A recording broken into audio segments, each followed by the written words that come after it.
WhatsApp dude, बहुत सारी ऐसे बेसिकली एक फ्लॉन्ट करना चाहता है आदमी। तो अगर आप जाना भी चाहते हैं कोई समस्या नहीं है, वैसे तो इंडिया में बहुत पोटेंशियल पॉसिबिलिटी है, फिर भी जाना चाहते हैं तो वीडियो पूरा देखिए। इस वीडियो को छोटा सा बैकग्राउंड देना चाहता हूं। 3-4 महीने पहले मेरे लीडरशिप फनल में एक पार्टिसिपेंट आए थे, इनका नाम है दीपक योगेश्वर। इनकी अपनी कंपनी है, इमिग्रेशन एजेंट है ये, इनकी कंपनी का नाम है ब्लू लाइन विश्वास। तो इनके मैंने कई क्वेश्चन सुने। लीडरशिप फनल में पार्टिसिपेंट मुझसे आके क्वेश्चन करते हैं ना, बहुत क्वेश्चन, तो उन्होंने कई क्वेश्चन मुझसे की। वो क्वेश्चन में मुझे बड़ी गहराई दिखाई पड़ी। बाद में मुझसे पर्सनल बिजनेस कंसल्टिंग और कोचिंग के लिए भी आकर के मिले, तो मैंने इनसे चर्चा करके महसूस किया क्यों ना इस सब्जेक्ट पे केस स्टडी बनाया जाए। इस बिजनेस में कई प्रकार के एजेंट्स आ गए हैं, गलत सही एजेंट। गलत एजेंट आपसे नाजायज पैसे मांगता है, सही एजेंट हमेशा जायज पैसे मांगेगा। यूएस और यूरोप का वीजा लगना थोड़ा डिफिकल्ट होता है, तो वो मौके का फायदा उठाता है, आपके ऊपर तुक्का खेलता है, फ्लूक खेलता है। अगर लग गया तो मोटे पैसे कमा लेगा। एक्चुअली गलत एजेंट आपको तब तक ही फोन करेगा जब तक आपका पेमेंट नहीं आता, लेकिन सही एजेंट आपको तब तक फोन करेगा जब तक आपका वीजा नहीं लग जाता। यूएस का जो इमिग्रेशन प्रोसेस है वो इंटरव्यू बेस्ड है। तो गलत एजेंट जो है ना, वो कभी भी आपकी तैयारी नहीं करा पाएगा, लेकिन सही एजेंट आपके साथ टाइम स्पेंड करेगा, आपको पूरी तैयारी करा के देगा कि आप यूएस इमिग्रेशन कैसे क्लियर करें। वो आपको इंटरव्यू प्रोसेस के एफएक्यू सिखाएगा, बताएगा क्या क्वेश्चन पूछे जाएंगे, आपकी पूरी तैयारी करेगा। एक्चुअली जो एजेंट का नॉलेज ही नहीं है ना, अगर आपका बाई चांस वीजा रिफ्यूज हो गया तो आपको बता भी नहीं पाएगा कि रिफ्यूज हुआ क्यों है। लेकिन अगर सही इंटेलिजेंट एक्सपीरियंस एजेंट होगा, कम से कम बताएगा आपको कि किन कारणों से रिफ्यूज हो सकता है और किन कारणों से आपको चलेगा। कुछ बहुत ही काम के पॉइंट्स बताने वालों, जरा ध्यान दीजिएगा। पहला पॉइंट है डॉक्यूमेंटेशन। मेरे एक पहचान का दोस्त है, हरप्रीत फ्रॉम पंजाब। हाँ, उसको बड़ा मन है कि गोरों के देश में जाना है जी, अमेरिका जाना है, कनेडा जाना है। तो उसका पहले तो एक बार यूएस में वीजा रिजेक्ट हो चुका है, तो उसको मिला एक एजेंट, कहते आजा कनेडा लगा दूंगा। कनेडा, वही कनेडा, वही कनेडा, वही कनेडा। बड़े सपने जाग गए उसके। पहुंच गया लेकर के उसके पास पासपोर्ट। अच्छा, उसने उसका फॉर्म भर दिया पूरा, और इसने फॉर्म में लिखा नहीं कि इसका पहले यूएस में रिफ्यूज हो चुका है। वही हुआ जिस बात का डर था। पहुंचा जब वो एम्बेसी, उससे क्वेश्चन किया गया कि आपने क्यों मेंशन नहीं किया, अगर आपका यूएस वीजा रिफ्यूज हो चुका, आपने मेंशन क्यों नहीं किया। उसके पास कोई जवाब नहीं था, क्योंकि साइन तो उसी ने किया था ना।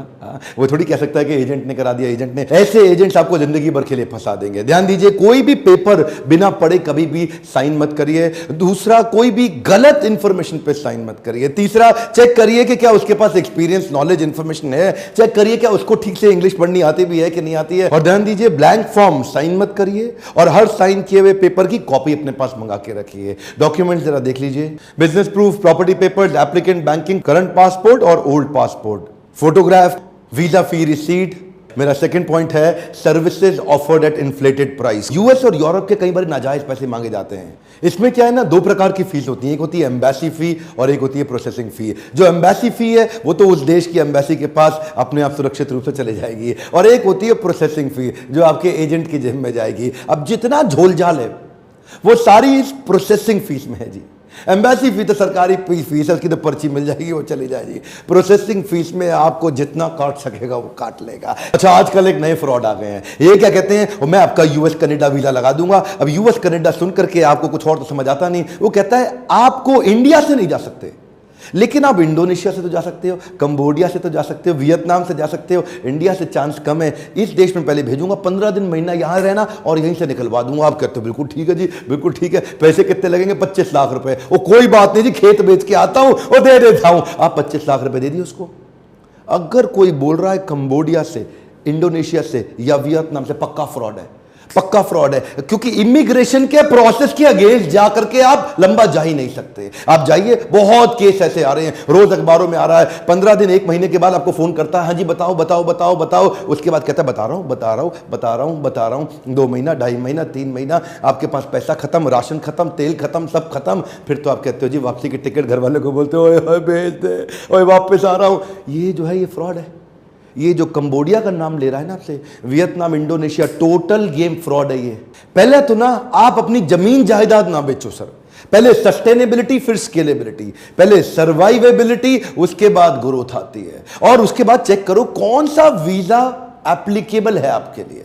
आप स्कूलिंग वीज़ा से जा सकते हैं, आप टूरिस्ट वीज़ा से जा सकते हैं, आप फार्मिंग वीज़ा से जा सकते हैं, आप कोई स्किल ओरिएंटेशन जॉब के वीज़ा से जा सकते हैं। वो चेक करो। ये जो स्कूलिंग वीज़ा है ये मैंने दीपक योगेश्वर के साथ ही देखा। इनकी अपना जो फेसबुक का प्रोफाइल है वहाँ पर इन्होंने वीडियो भी डाला था इसके विषय में। क्या स्कूलिंग वीज़ा में ना लगता इसलिए नहीं है, 1-2% चांस भी नहीं है लगने के। ये तो ये बोल रहे थे दीपक, तो कहते हैं कि अगर किसी का लग जाए तो मैं उसको कैश इनाम दूंगा। ਜਿਹੜਾ ਵੀ ਸਕੂਲਿੰਗ ਵੀਜ਼ਾ ਜਿਹਦਾ ਵੀ ਪੰਜਾਬ ਤੋਂ ਲੱਗਿਆ ਪਿਛਲੇ 1 ਮਹੀਨੇ 'ਚ ਉਹਦੇ ਵੱਲੋਂ ਉਸਨੂੰ मैं 2100 रुपए सगन देना चाहना है।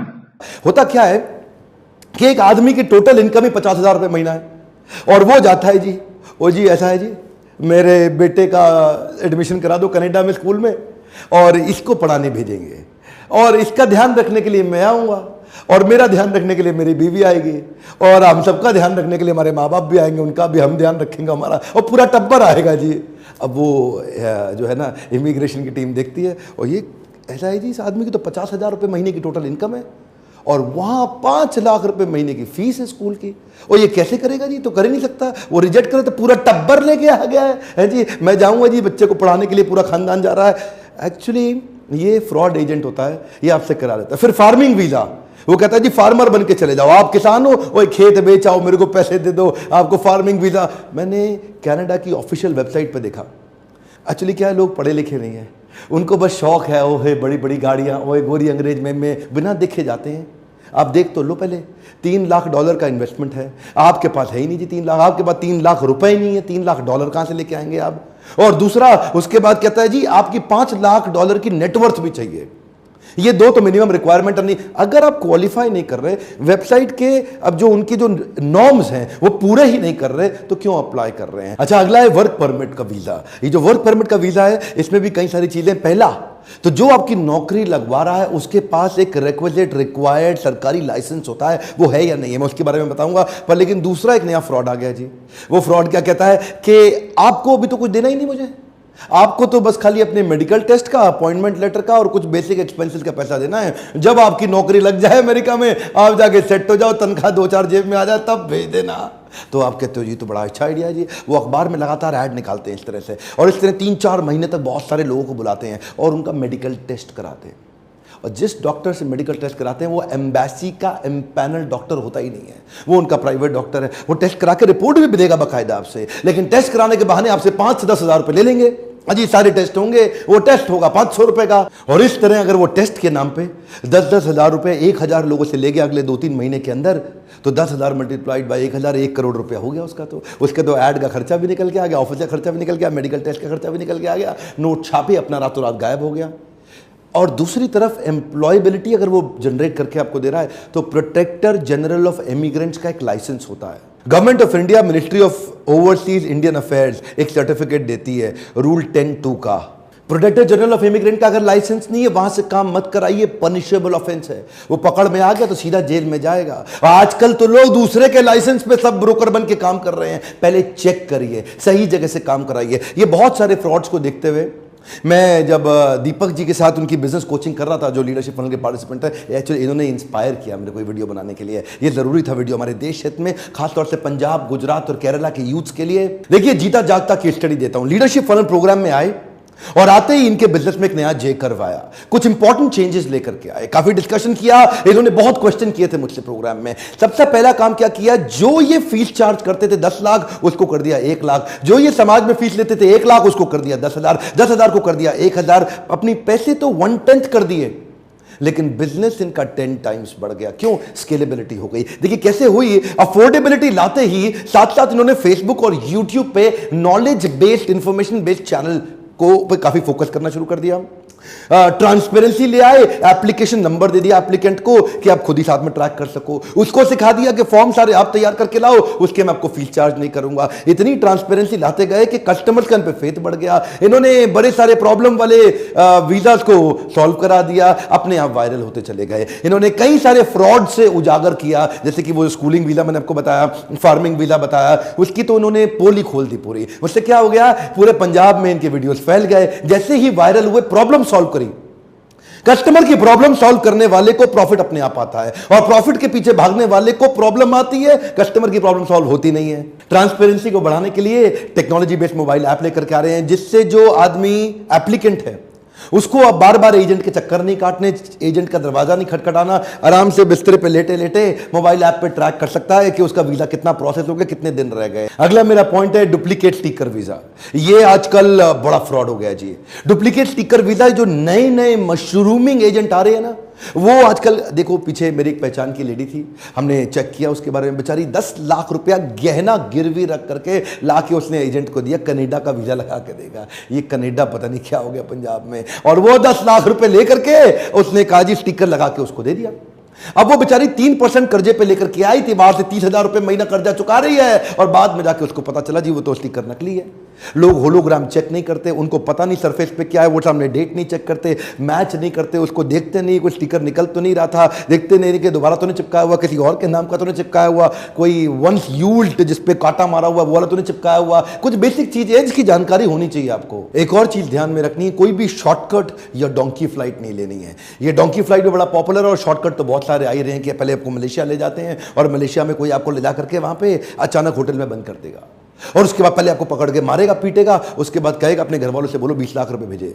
अब वहां पे जाकर के आपका एक्सटॉर्शन होगा, किडनैपिंग होगी। और दूसरा होता है डोंकी फ्लाइट। डोंकी फ्लाइट क्या होगा, पहले किसी ऐसी कंट्री में, अमेरिका जाना आपको, सेंट्रल अमेरिका, तो साउथ अमेरिकन कंट्री में घुसा देंगे, और वहां से जंगल के रास्ते रातों रात आपको चुपचाप जंगल से छुपा छुपा के आपको अमेरिका में घुसा देंगे, बाद में रिफ्यूजी असाइलम दिलाकर। बड़ा इलीगल प्रोसेस है सर।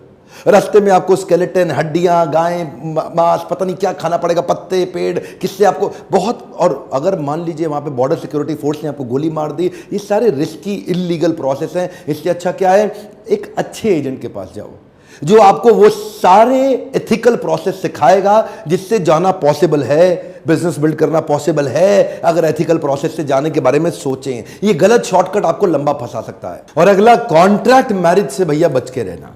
क्यों? कॉन्ट्रैक्ट मैरिज शुरू में अच्छी लगती है, आपको लगता है इसके ज्यादा बैंड आइल्ट्स में आ गए हैं, इसके नंबर ज्यादा, ये मेरे को ले जाएगी, तो वो आपको डुप्लीकेट हस्बैंड बना करके 25-50 लाख रुपए आपसे लेके ले तो जाती है, और वहां डुप्लीकेट हस्बैंड आप उसके साथ थोड़े दिन रहते हैं, उसके बाद अलग अलग, लेकिन जल्दी ही वो आपका दोबारा जो अगला रिन्यूअल के लिए आपसे 50 लाख और मांग लेगी, आपको स्टे एक्सटेंड कराने के लिए 50 लाख मांग ली, और दे दो तो भी कोई गारंटी नहीं कि उसके बाद और ना मांगे। और ऐसा कई बार हुआ है, देखा गया है कि लोग 50-50 लाख, 75-75 लाख रुपए फालतू दे देते हैं उसके बाद, और उसके बाद भी वो लड़की सपोर्ट करने को मना कर देती है, और वो सिंह साहब वापस आ गए जी पंजाब में, वो एक खेती कर रहे हैं, वो एक कनाडा जाना है। ये मामला इतना सीरियस होता जा रहा है, और ये फ्रॉड जो है कई सैकड़ों हजारों करोड़ की ये फ्रॉड की इंडस्ट्री बन चुकी है। ये मामला पंजाब की विधानसभा के अंदर भी उठा। पंजाब में ये मामला एक एक घर घर यूथ एक विदेश जाना चाहता है। इनफैक्ट मैं धन्यवाद करूंगा दीपक योगेश्वर का, ये इन्होंने मेरे को इंस्पायर किया इस प्रकार की केस स्टडी बना करके हमारे यूथ्स को अवेयर कराना चाहिए। मैं चाहता हूं ये अवेयरनेस फैले, और मैं इनको इसलिए भी धन्यवाद करूंगा कि इन्होंने मेरी बात मानी और अपने प्रोडक्ट्स को इतना स्केलेबल बनाया, अफोर्डेबल बना के। एक्चुअली मैंने पहले भी एक वीडियो में बताया था, वो डॉक्टर्स वाले वीडियो में भी, कि कमाओ, बहुत कमाओ, पर मजबूरी का फायदा मत उठाओ। आज एजेंट्स मजबूरी का फायदा उठा रहे हैं, लोग अपने खेत मकान सब बेच के आ रहे हैं। मत बेचो भाई साहब, एथिकल तरीके भी हैं, बिना खर्चा किए भी आप जा सकते हो। इस वीडियो को फैला दीजिए पूरे पंजाब में, गुजरात में, और हर उस व्यक्ति को जो विदेश जाने की इच्छा रखता है, ताकि लोग सही एजेंट के पास जा सके जो कि ट्रांसपेरेंसी, ऑनेस्टी, कैरेक्टर पे काम करे, वैल्यूज, मोरालिटी, एथिक्स, प्रिंसिपल्स पे काम करे, और आपको एक सही गाइडेंस, सही डायरेक्शन देके हैंड होल्डिंग से आराम से विदेश लेके जा सके। और अगर आप भी अपने बिजनेस के अंदर एक जे कर्व, एक बड़ा ग्रोथ चाहते हैं, तो आप भी इस नंबर पे फोन करिए, लीडरशिप फनल को आकर के ज्वाइन करिए, अपने काउंसलर को फोन करके चेक करिए कि लीडरशिप फनल में आपका क्या फायदा हो सकता है। और अगर छोटा इवेंट, लो कॉस्ट अटेंड करना चाहते हैं, तो 4 घंटे का बाउंस बैक सीरीज का, उसका नंबर अलग है। सब्सक्राइब आपने कर लिया होगा, आसपास कराइए, बेल आइकॉन हिट नहीं करेंगे तो आपको वीडियो मिलेगा ही नहीं। कमेंट बॉक्स में लिखिए अगला कौन सा वीडियो देखना चाहते हैं, किस विषय में आप चाहते हैं कि मैं अगला वीडियो बनाऊं, और लाइक करिए अगर थोड़ी सी भी मदद होती है। मेरे साथ जुड़े रहने के लिए दिल से, प्रेम से फिर से धन्यवाद।